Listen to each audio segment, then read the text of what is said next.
Hello everyone स्वागत छ इजीपीसी YouTube च्यानलमा। आजको यो पहिलो कम्प्युटर ट्युटोरियलमा म तपाईहरुलाई एउटा कम्प्युटरको आधारभूत पार्ट्स अफ कम्प्युटर बारे बुझाउनेछु।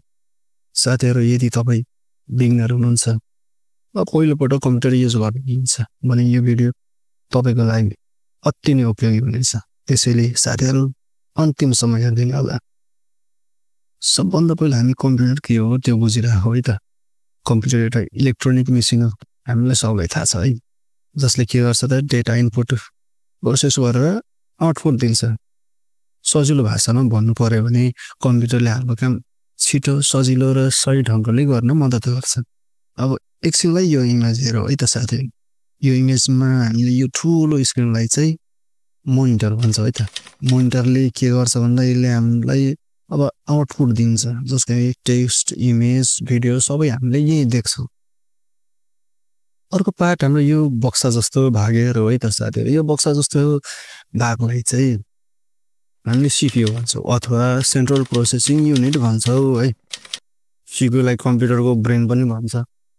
किन भन्दा अब कम्प्युटरमा हुने सारा प्रोसेसिङ है यही सीपीयूबाट हुन्छ।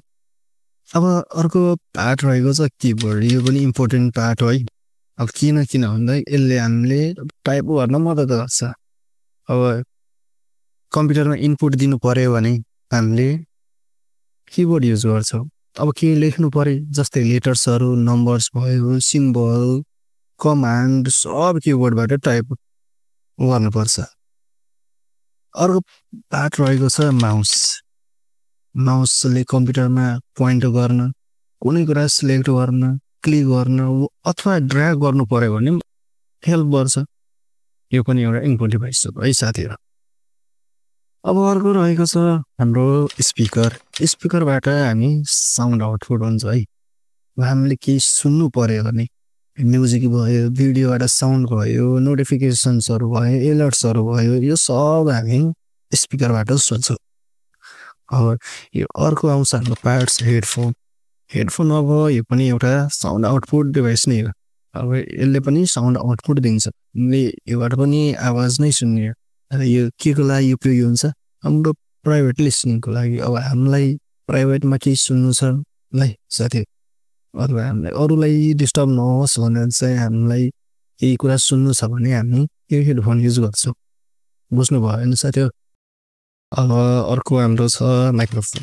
यो भागलाई चाहिँ यो चाहिँ माइक्रोफोन हो। अब माइक्रोफोन एउटा इनपुट डिभाइस हो। इनपुट डिभाइस भन्नाले अब यसले चाहिँ हामीले अब आवाज रेकर्ड गर्नु पर्यो भने युज गर्छौं, भोइस कमान्ड दिनु पर्यो भने युज गर्छौं है। अब अन्तिममा यो प्रिन्टर। यो प्रिन्टर के हो त? प्रिन्टरले चाहिँ हाम्रो कम्प्युटरमा भएको, हाम्रो पीसीमा भएको सफ्ट कपीलाई हार्ड कपीमा प्रिन्ट गर्छ।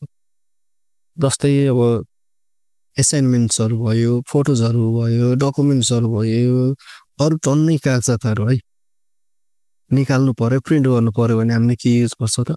प्रिन्टर युज गर्छौं। ल साथीहरु, आजलाई यति नै। आशा छ तपाईलाई यो भिडियो पक्कै पनि हेल्पफुल लाग्यो होला। यदि यो भिडियो मन पर्यो भने लाइक गर्नु होला, सब्स्क्राइब गर्नु होला, शेयर गर्नु होला।